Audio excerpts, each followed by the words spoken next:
അല്ലാഹു സുബ്ഹാനഹു വ തആല നമ്മുടെ എല്ലാ അമലുകളും സ്വീകരിക്കട്ടെ. പരിശുദ്ധമായ മൂന്നാമത്തെ വെള്ളിയാഴ്ചയാണ് കൂടിയിട്ടുള്ളത്. റഹ്മാനായ റഹീമായ റബ്ബേ, നിങ്ങളുടെ എല്ലാ ഖുർആനുകളും നീ ഹാസിലാക്കണേ അല്ലാഹ്. ഹബീബായ റസൂലുള്ളാഹി സ്വല്ലല്ലാഹു അലൈഹി വസല്ലം തങ്ങളുടെ മദദുകൾ നമ്മുടെ നാടുകളിലൊക്കെ പാടിപ്പറഞ്ഞു. അതൊക്കെ നീ ഖബൂലാക്കണേ അല്ലാഹ്. ഹബീബായ റസൂലുള്ളാഹി സ്വല്ലല്ലാഹു അലൈഹി വസല്ലം തങ്ങളുടെ ശഫാഅത്തിന് കാരണമാക്കണേ അല്ലാഹ്. ഇന്നത്തെ ഖുതുബയിൽ സ്വലാത്ത്, സലാം, വസിയ്യത്ത് ഒക്കെ ചൊല്ലിയതിനു ശേഷം അയ്യുഹന്നാസ് ഉസീകും ഇബാദല്ലാഹി വഇയ്യായ ബിതഖ്വല്ലാഹ് യബ്ന ആദമ അലാ നസബുക ഫിൽ മയ്യിതീന ഫഅഗ്റഖ് വഖാഅത ജിസ്മക വബസ്സിരീന ഫഅഖ്ലഖ് വഅൻത അലാ ഹിർസിക തുസിറു ومما يقربك إلى الله تفر تطلب من الدنيا ما لا تدرك وتثق من الحياة بما لا تملك لا أنت بما قسم الله لك من الرزق واثق ولا لما أنذرك من الذنب مفارق فلا الموعظة تنفعك ولا الهوى ولا الدهر يزعك ولا داعي الموت يسمعك كأنك لم تزل حيا موجودا. ഇന്നത്തെ ഖുതുബയിൽ പറയുന്നത് ഇബ്നു ആദം സന്തതികളെ, മനുഷ്യരെ, അലാ നസബുക ഫിൽ മയ്യിതീന ഫഅഗ്റഖ്, നിങ്ങളുടെ പരമ്പര മരണപ്പെട്ടു പോയവരിലുള്ള നിങ്ങളുടെ പരമ്പരകൾ അത് നീണ്ട വേരുകളായി പടർന്ന് പന്തലിച്ചിരിക്കും. മരണപ്പെട്ടവരിലുള്ള അവരുടെ പരമ്പരകൾ നീണ്ട വേരുകളായി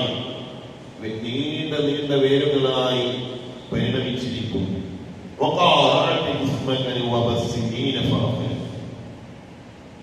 വർഷങ്ങളുടെ നാശങ്ങൾ നിങ്ങളുടെ ജിസ്മിനെ സ്പർശിച്ചിരിക്കുന്നു, നിങ്ങളുടെ ശരീരങ്ങൾ സ്പർശിച്ചിരിക്കുന്നു. അങ്ങനെ അത് ദ്രവിച്ചു പോവുകയും ചെയ്തിരിക്കുന്നു.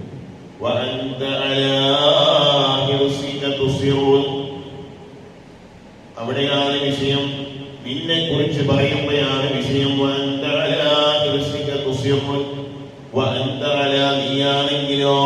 നീയാണെങ്കിലോ നിന്റെ അത്യാഗ്രഹത്തിന്റെ മേൽ നീ ഉറച്ചിരിക്കുന്നു.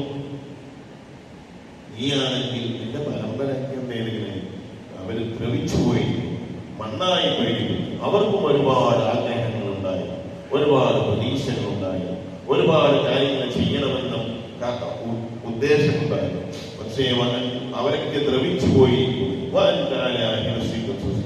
നീയാണെങ്കിലോ നീ നിന്റെ അത്യാഗ്രഹത്തിന്റെ മേൽ ഉറച്ചവനായി നിലകൊള്ളുകയാണ്. എങ്ങനെയായാലും നിന്റെ ആഗ്രഹം സഫലമാക്കും എന്ന രൂപത്തിലാണ്.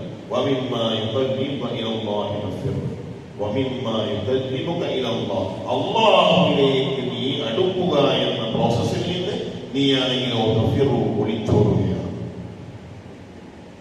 അല്ലാഹുവിലേക്ക് നീ അടുക്കുക എന്ന പ്രോസസ്സിൽ നിന്ന് നീ ഒളിച്ചോടുകയുമാണ്.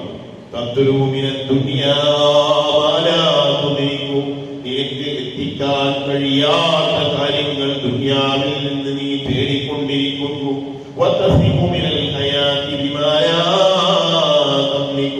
നിനക്ക് അധികാരം കിട്ടാത്ത, നിനക്ക് ഉടമപ്പെടുത്താൻ കഴിയാത്ത കാര്യങ്ങൾ നിന്റെ ജീവിതത്തിൽ ദൃഢമാക്കിയിരിക്കുന്നു.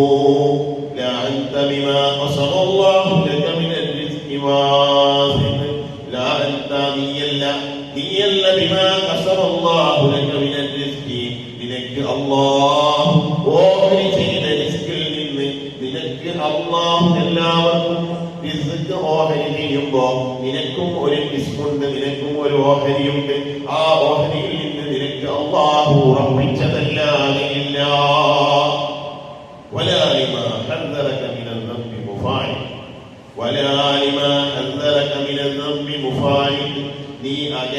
വിട്ടുപിരിയേണ്ടതായ ദോഷങ്ങൾ, നീ വിട്ടുപിരിയേണ്ടതായ ദോഷങ്ങൾ, അതിൽ നിന്ന് നീ വിട്ടുപിരിഞ്ഞിട്ടില്ല, അകന്നിട്ടില്ല. എന്തിനെ നീ സൂക്ഷിക്കേണ്ടതാണ്? നീ സൂക്ഷിക്കേണ്ടതായ തെറ്റിലേക്ക് പോവാതിരിക്കേണ്ടതായ തെറ്റിൽ നിന്ന് നീ അകന്നിട്ടില്ല.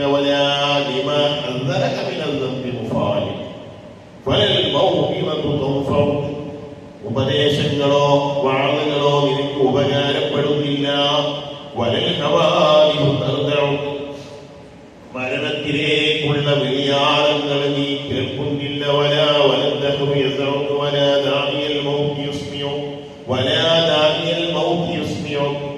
നിന്നെ വിളിക്കുന്ന മരണത്തിന്റെ വിളിയാളങ്ങൾ അത് നീ കേൾക്കുന്നില്ല.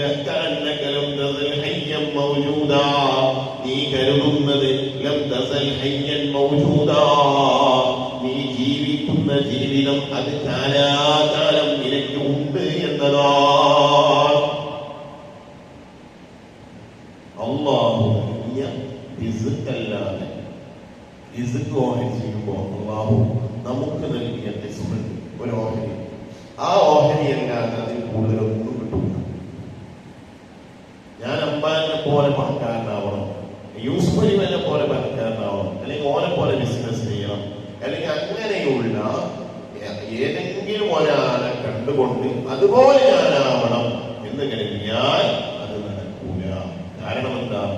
എനിക്ക് അല്ലാഹു റിസ്ഖ് ഓഹരി ചെയ്യുമ്പോൾ എത്രത്തോളം റിസ്ഖ് ഓഹരി ചെയ്തിട്ടുണ്ടോ ആ റിസ്ഖേ എനിക്ക് കിട്ടുള്ളൂ. എന്റെ കീശയിലേക്ക്, എന്റെ മിൽക്കിലേക്ക്, എന്റെ ഉടമസ്ഥതയിലേക്ക് ഇത്ര പണം, ഇത്ര സമ്പാദ്യം, ഇത്ര മക്കള്, ഇത്ര അങ്ങനെയുള്ള എല്ലാ കാര്യങ്ങളും അല്ലാഹു കണക്കാക്കപ്പെട്ടതാണ്. ആ കണക്കാക്കൽ എന്ന് പറഞ്ഞാല് ചില ആൾക്കാർ ചോദിക്കും, അവരെ യുക്തിവാദികളുടെ ചോദ്യം എന്താണ്? യുക്തിവാദികളുടെ ചോദ്യമുണ്ട്, അള്ളാഹു അങ്ങനെ നേരത്തെ കണക്കാക്കിയെങ്കിൽ പിന്നെന്തിനാണ് ചെയ്യുന്നത്, ഇങ്ങനെയൊക്കെ നടക്കുന്നത്? നമുക്ക് തോന്നിയ പോലെയാണെന്നാ പറയുന്നത്. അള്ളാഹു നേരത്തെ കണക്കാക്കിയതല്ല, അള്ളാഹുവിന് ഇൽമുള്ളതാണ്, അള്ളാഹുവിന് എല്ലാം ഇൽമുള്ളതാണ്.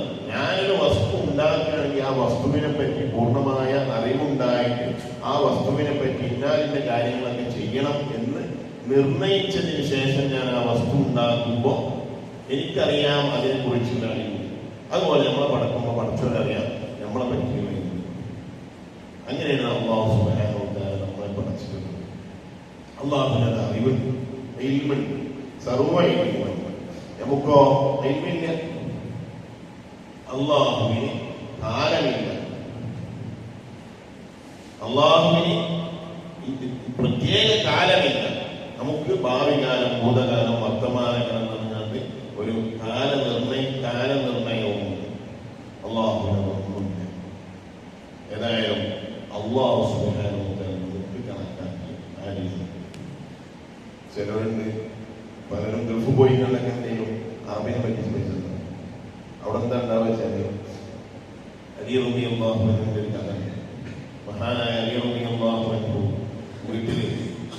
വീട്ടിലിങ്ങനെ ഇരിക്കുന്ന സമയത്ത് അലി റളിയല്ലാഹുവിന്റെ വീട്ടിലേക്ക് ഒരു യാചകൻ വരികയാണ്. യാചകൻ വന്ന് അലി റളിയല്ലാഹു അൻഹുവിനോട് ചോദിക്കാതെ നിങ്ങളെ അടുക്കൽ എന്തെങ്കിലും വല്ലതുമുണ്ടോ?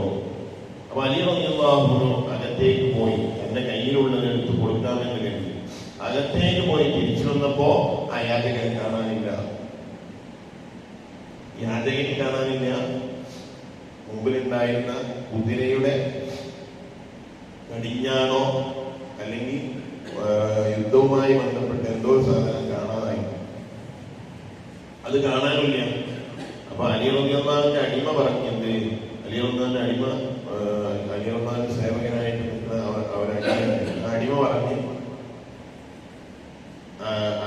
മനസ്സിലിങ്ങനെ പറയാം, അലി റളിയല്ലാഹുവിനോടൊപ്പം നമ്മളെ പേരിൽ ഒരാൾ വന്നിട്ടുണ്ട് നമ്മളെ ഒത്തുപോയി അന്ന് പോയി സാധനം കാണാനില്ലെങ്കിൽ നമ്മളെന്താ പറയാ, അത് അയാൾ കൊണ്ടുപോയി. പക്ഷെ അലി റളിയല്ലാഹുവിന് പറയാൻ പറ്റുമോ? അലി റളിയല്ലാഹു ഒരിക്കലും അറിയാത്ത ഒരു കാര്യം പറഞ്ഞു കഴിഞ്ഞാൽ ചിലപ്പോൾ ചീത്തയും ഒന്നും ഉണ്ടില്ല. അങ്ങനെ അലി റളിയല്ലാഹു അൻഹു ഈ പോയ വിഷയം, കാണാതായ വിഷയം അലി റളിയല്ലാഹുവിന്റെ ആണ്. പക്ഷെ അകത്തുനിന്ന് എടുത്തു കൊടുത്ത പൈസ, ആ പൈസ എടുത്തു കൊടുത്ത് നേരം നേടി അടിമയുടെ കൈ കൊടുത്തിട്ട് പറയാണ്, ഇതുകൊണ്ട് പോയി ആ നഷ്ടപ്പെട്ടു പോയ അതേപോലത്തെ സാധനം വാങ്ങിക്കൊണ്ടുപോയി എത്രോ ദീനാർ എടുത്തോണ്ട് 11 ദീനാറോ 7 ദീനാറോ ഓർമ്മയില്ല, ഏതായാലും 7 ദീനാറോ 11 ദീനാറോ രണ്ടാലൊന്നാണ്.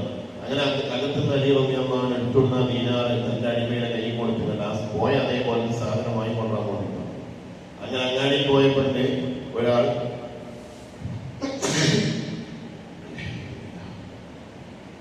നേരത്തെ അലി റളിയല്ലാഹു അൻഹു വീട്ടിൽ യാചകനായി വന്നിരുന്ന ആള്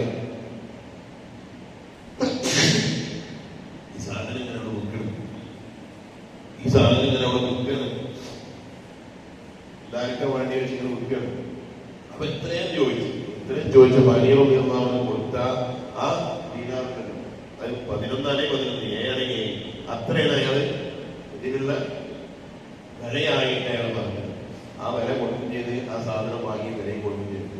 അലി റളിയല്ലാഹു അൻഹു നഷ്ടപ്പെട്ടു പോയ അതേ സാധനം തന്നെ. അപ്പൊ അലി റളിയല്ലാഹു അൻഹു പറഞ്ഞു, ഹലാലായി അയാൾക്ക് കിട്ടേണ്ടതായിരുന്ന ഒരു സമ്പാദ്യം അയാളുടെ ധൃതി കാരണം ഹറാമായി സമ്പാദിച്ചു. ഇതല്ലാതെ അലി റളിയല്ലാഹു അൻഹു യഥാർത്ഥത്തിൽ കൊടുക്കാൻ വിചാരിച്ച സാധനം,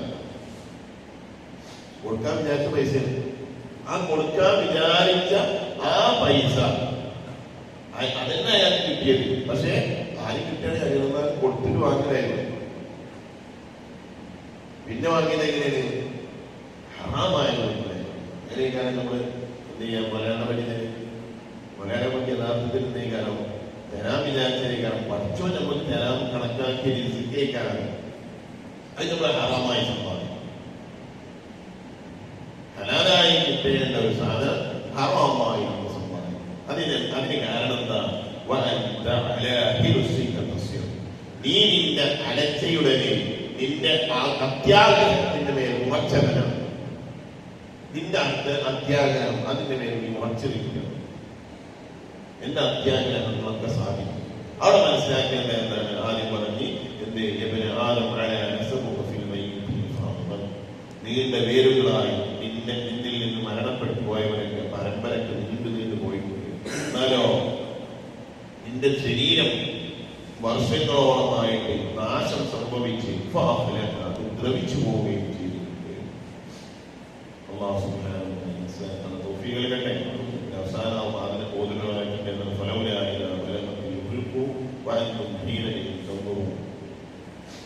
നിന്റെ തൊണ്ടക്കുയിലെ ഊവെത്തുന്ന സമയത്ത് നിന്റെ ഊഹിനെ പിടിക്കുന്ന ആളെ നിനക്ക് നോക്കി നിൽക്കാൻ സാധിക്കും. ആ നോക്കി നിൽക്കുന്ന ആളെ കുറിച്ചുകൊണ്ട് എന്റെ ഊഹിനെ പിടിക്കരുത് എന്ന് പറയാൻ നിനക്ക് സാധിക്കുകയില്ല. കാരണം എന്താ? അവനനുപ്രഭയിലേക്ക് നിങ്ങളെക്കാളും അവനിലേക്ക് അടുത്ത ആള് ഞാനാണ്. വരാത്തില്ല, നിങ്ങൾ അതിന്റെ ഗ്രഹിക്കുന്നില്ല, മനസ്സിലാക്കുന്നില്ല.